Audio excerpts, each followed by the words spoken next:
Hey y'all, welcome back. It is Brittany Janae, CPA, and today I'm going to be telling you guys about my CPA journey. Becoming a CPA was no joke. It was a very hard task, and I will say it was probably one of the hardest goals that I've ever accomplished in my life. And I'm very proud to wear those 3 letters behind my name. I worked very hard for it. And hopefully I will be able to encourage some of you who are on your journey to be a CPA or thinking about becoming a CPA. If you are in the accounting industry and you're trying to make the highest salary possible, you're trying to get clients, I would highly suggest going for your CPA license. It is very hard, but it is very doable. Don't listen to anybody trying to tell you you can't do it, because you absolutely can. I will say myself, I was one of the not chosen ones. I was one of the 20% that actually passed all 4 parts the first time. I worked very hard. I got lucky. All the things worked out for me. Honestly, I think I got to that point because I stayed true to myself and I did what I knew would work for me. I didn't listen to everybody else, and I kind of took it into my own hands after a while. And also just am really good at accounting. I understand accounting. I do believe accounting is its own separate language. Like, you really have to work hard to understand the language of accounting. It is the language of business for a reason. If you're struggling to get it, you can get it. And if you're struggling to pass the CPA exam, you can get that as well. The CPA exam really is just a test. Some people are really good test takers. Some people are not. I personally met a CPA that I was very surprised that got their license, but I think they were just a good test taker. So don't think that it's too hard or it's out of reach for you. Let's back up a little bit. So a CPA, for those that don't know, stands for Certified Public Accountant. That is somebody who can sign financial statements. They can sign tax returns. You have to be licensed to do certain things regarding the public. You have to have a certain amount of experience, take an exam, and have a certain amount of education behind you as well. So those are actually the 3 E's when it comes to getting your CPA license. Education. I'm actually licensed in Virginia and North Carolina, and they both have about the same requirements as far as getting your CPA license goes. But the education requirement is you have to have 150 credit hours to even sit for the exam. That's to even sit. So a regular bachelor's accounting degree is going to be 120 hours. So you're going to need an extra 30 beyond a regular bachelor's degree. And most people, I don't know why they like to make the joke that you could get the 30 hours in basket weaving. I don't know who came up with that in accounting. It's not funny, but that's what everybody says. And it just goes to say that you can get those extra 30 hours on whatever you want. It doesn't have to be accounting related. I personally got my master's in accounting. You don't have to do that. You could get 30 hours undergrad doing something random. If you're interested in something else, you can. I think getting your master's will set you apart from other candidates if you're looking for a job. But I do think that it'll also help strengthen your accounting knowledge significantly. The tax course I took in my master's really, I feel like, put me ahead as far as my tax knowledge goes. And I am a tax accountant, so it was definitely worth me getting my master's degree. But that's up to you what you want to do. You just need 150 hours to sit. And you do need a certain amount of those to be in accounting courses and other business courses. There's more information, I believe, on the NASBA website as far as which courses you need exactly just to be able to sit. But that's the education portion. And then you have experience. So for North Carolina and Virginia, they both only required 1 year of full-time work experience under a CPA though. That's 1 year if you're under a CPA.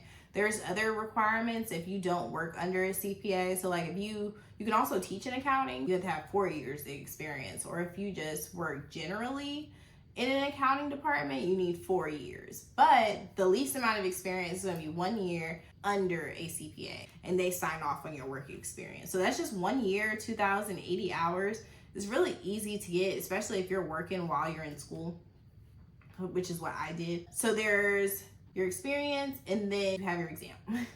So that's the hardest part of all this, the exam. The exam is no joke. I'm not gonna lie to y'all. You have 18 months to pass 4 parts. And those parts include regulation, which is your tax, FAR, which is financial accounting reporting, which is like your basics of financial accounting, BEC, business environment concepts, I believe. And BEC is pretty much just all the extra topics, business topics that get thrown in there. So like your information technology, your economics, managerial stuff, just random things go into BEC. BEC is a whole separate breed. I know they were talking about changing it. I'm sure they did at some point recently. And then the other one, audit. So audit's the other one. Audit's pretty self-explanatory. So you have those 4 parts. You have 18 months to pass all of them. And all you need, I say all you need, like it's easy, but all you need is a 75 to pass every part. I know it sounds like not a lot. It sounds pretty low actually, but less than 50% of people pass each section. It varies on section. People say FAR is the hardest. I think when I was doing research, FAR had like a 41% pass rate in Q4 of 2023, and then regulation had like a 59% pass rate in that same quarter. So it's right around 50. So 1 and 2. One person gonna fail, one person gonna pass each section pretty much. So it's not easy at all. I know a lot of people who have failed parts, but I also know a lot of people who have failed and kept going. So it really is just gonna be about your persistence. But I say study enough on the front end so you don't have to fail and learn the hard way. Because most firms will pay for you to take it the first time. But if you fail, I know one of the firms I worked at, if you fail, they would only reimburse you for 50% of the cost of the second one. And after that, you're on your own. So the goal is to pass all 4 parts the first time, right? So that's the basics of what the CPA exam consists of, the process of getting it. For me personally, my journey and how I went to ODU. I graduated in 2018 with my undergraduate in accounting, and then I graduated in 2019 with my master's in accounting. And I started to study for the CPA exam my final semester of my graduate program. That was a rough semester. At that point, I was working, I think, 4 jobs at that point. I was a part-time property manager. I hosted your assisted study sessions, we called it PASS, and it's also like tutoring at ODU. I worked my internship, and I was also a waitress at Buffalo Wild Wings. So during that time, I was also going to school full-time, master's at night. So I had 4 jobs, I was working full-time, and I decided to study for the audit portion of the CPA license at the same time. Yeah, I was a hustler back in the day. That was a while ago. I don't know if I can do that now. It wasn't that long ago. It was like 5 years ago. But yeah, so that was 2019. I started studying for the CPA exam. I took audit first. I passed audit with an 84. I actually enjoyed studying audit, surprisingly. I am in tax accounting, but I really enjoyed studying for audit and passing it. It was a good time. It wasn't hard for me. I think that was a good one for me to do my first time. And then I took regulation, which is tax. I took that a couple months later, and I got a 92 or 94 on reg. And then I took BEC in January of that next year, which was January 2020. So COVID was about to happen. I didn't know. I took BEC that January. I got an 82. And then COVID happened. They weren't allowing us to test at all for, I think, 4 or 5 months. So I wasn't even studying during that time. I was honestly just working. At that point, I had left my small accounting firm that I was working for, and then I went to BDM for about a little over a year, and we were all working from home at that point during COVID. I wasn't studying. I was going through it during COVID. I was depressed. I was lonely. I lived in a house all by myself. It was a time. So people's windows were getting extended during COVID. My window, I didn't need to get it extended. I actually took FAR, which was my last part, at the end of my 18th month window without them extending it. So it took me the full 18 months, but it only took me the full 18 months because of COVID. So I took FAR last, which is, a lot of people do not advise you to do that. I took FAR last and I got 85 on it. I was over it. And I got to FAR, like with COVID, working. It was my last part. I was so over it. I really did. I was burnt out at that point. I didn't give it what I could have and should have gave it. I mean, I didn't need to give it more clearly if I got an 85, but I just remember being so over the process at that point. It's such a long and strenuous process. That's why I do advise, like, get it done as soon as you can. Don't drag it out.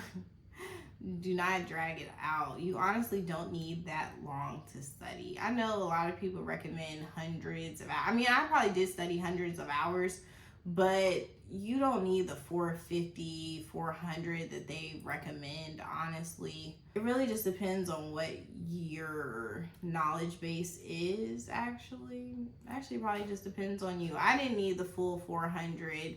I did study a lot. I did study hundreds, maybe like 300 hours for all 4 parts, but I don't think it's necessary. I would recommend highly, do not overstudy. I think overstudying is probably worse or at the same level as understudying, right? Because depending on how much you understand the topics, you can figure a lot of the questions out. But if you overstudy, you're burnt out, you will probably overthink yourself into the wrong answer.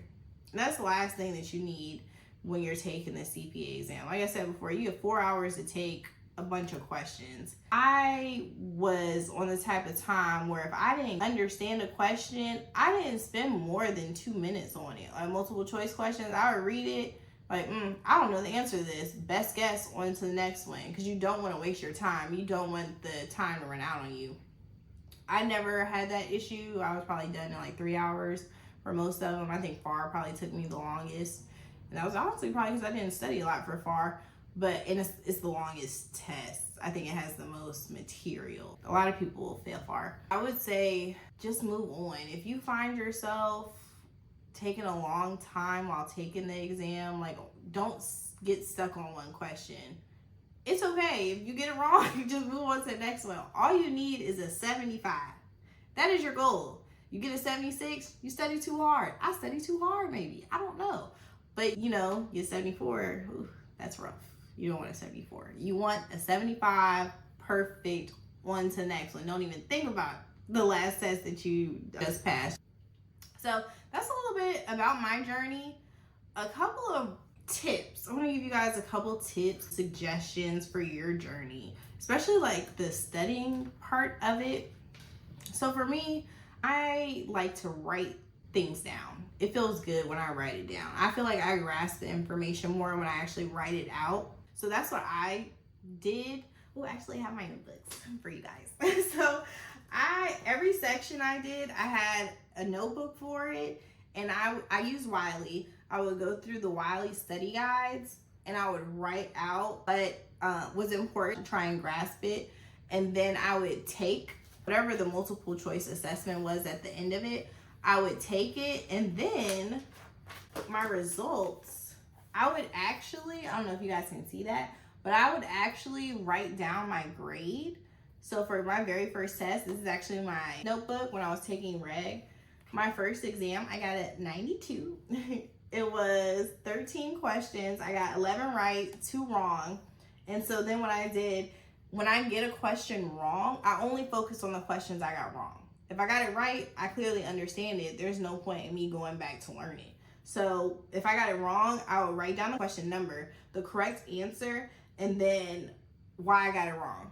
So for this one, my first one, I got question 11 wrong. The right answer was C. My reason for getting it wrong was I misread. However, I understand it. So when I go back to study, I'm not even going to pay attention to this one because I did really good on this one. I understand.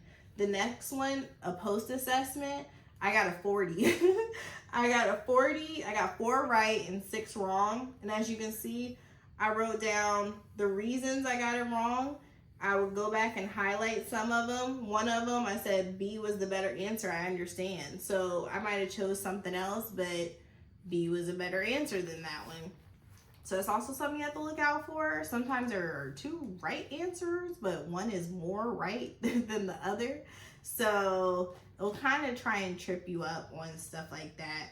But that's what I would do when I would go through and study. So right here, I have a note saying study this. Apparently I was struggling with this one. I got a 66. This was a task-based simulation assessment. When you got a task-based simulation, that's like an actual problem. So like they might give you a journal entry, a financial statement, something to actually do versus a multiple choice question. And it looks like I was struggling on this part. So I wrote myself a little note. I'm a highlight person. Once I start highlighting, that means I've gone over it more than once or twice. So that's what I would do, y'all. Look at this. This was a time in my life. Oh my God. Ooh, it was a time, y'all. So these are my 4 parts. These are my these are my 4 notebooks for my different exams. I went through each of them one time, thank God, and I passed them. And that was only because I stayed true to myself and what I knew worked for me. So I know you might get people saying, hey, you should use Becker, you should use Wiley, you should use, I don't even remember what the other ones was. But I was getting you should use Becker a lot when I was in college. And I actually got a free Becker section. When I was in my audit class, I actually got a free audit section to help me take the CPA exam. And I actually went through it, but I just didn't like it. I think it was like probably too much information. Like they had lectures, they had live lectures, they had videos, they had this, that. And it was just too much for me. I was trying to go through everything. I was trying to go through every single thing, and I just couldn't do it. So I did my research, saw what worked best for me, and Wiley was more tailored to me. They had videos as well, but I would skip the videos. I watched not a one video. I literally just did the study guide, answer the questions, went over what I got wrong, and just repeat until I understood the topics. I just kept studying like that, and that worked for me. So you have to find what works for you. If you like watching videos, watch videos. That's good. If you like actually just taking multiple choice questions, I know a lot of people who literally just took multiple choice questions and they just repeated it. It wasn't for me. I need to actually understand the concepts, and I'm not going to understand just by taking multiple choice questions and I actually trying to learn it beforehand. But I told you guys what works best for me, so just try it out, find out what works best for you before you jump into a study program and just start going with everything they have. You don't have to do that by any means. Just find out what works for you, get into your study rhythm, and keep it going. Set yourself a schedule. When I was working all those jobs, I set myself a schedule. I think I studied for 2 hours, Monday through Friday maybe, and then on the weekends I studied about 5 hours a day. So that's like what, 15 to 20 hours a week I was studying. So set yourself a schedule.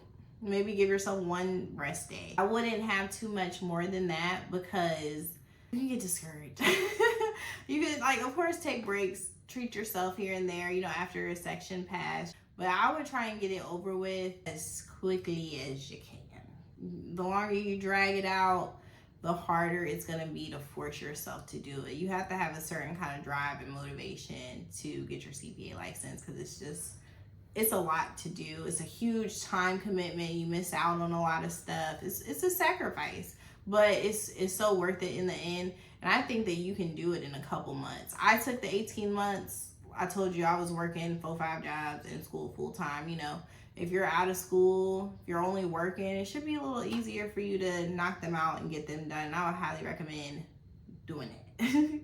Don't drag it out. You don't need the 18 months. You really don't. But sometimes you might, you know, life happens. If you need the 18 months, nothing's wrong with that. But I can only imagine passing a section and then not getting all your parts into the 18 months and losing that section. That would just irritate my soul. So you definitely don't want that to happen. Those are a couple tips. If you guys fail, keep going. Don't stop. Most people fail. It really don't matter how many times you failed. All that matters is that you get your license and you get those letters behind your name and you get that money. Okay? That's the important thing. And you can do it. If you have any questions about my journey, if there was anything you would like me to elaborate on, just let me know and I can make another video. I just wanted to tell you guys about my journey, give you some tips. Oh, something else I would recommend, get in a Facebook group. I joined Facebook groups for each section and I talk to people and I just read different people's struggles or their triumphs. And it was so great actually to see people say, hey, I passed audit with a 90.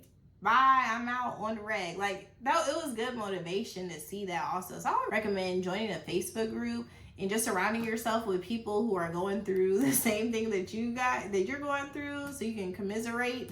It is a time that only people who are going through it or have gone through it will understand. Okay, so try and surround yourself with people who are going through it as well.